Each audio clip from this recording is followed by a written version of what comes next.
3, 2, 1...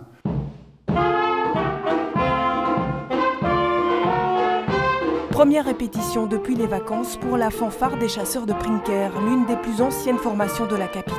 À son origine, le hanneton, Prinker, en bruxellois. Au 19e siècle, vers 1840, il y avait un problème avec les hannetons et donc il y avait des chasseurs de hannetons. Ils étaient payés parce qu'en fait les hannetons faisaient des ravages dans tout ce qui était légumes racines, les pommes de terre, les carottes et tout. Un folklore qui serait tombé en désuétude sans l'intervention de deux passionnés en recherche d'authenticité qui ressuscitent la fanfare en 2012.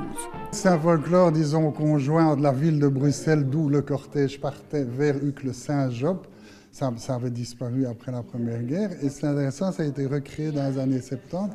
Saint-Job était la montagne de Saint-Job, un quartier populaire. Puis ça a de nouveau disparu à cause de la gentrification. Une authenticité reconnue par la région qui place la fanfare dans l'inventaire du patrimoine culturel immatériel, au même titre que le mébom ou le spéculum.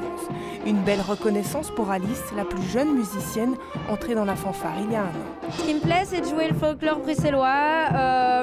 Moi qui suis de Bruxelles, j'adore cette ville et le folklore bruxellois, c'est un folklore qu'on oublie un petit peu. Prochaine sortie de la fanfare des chasseurs de Prinker, le 18 septembre au 133e marché annuel de Saint-Job à Uccle.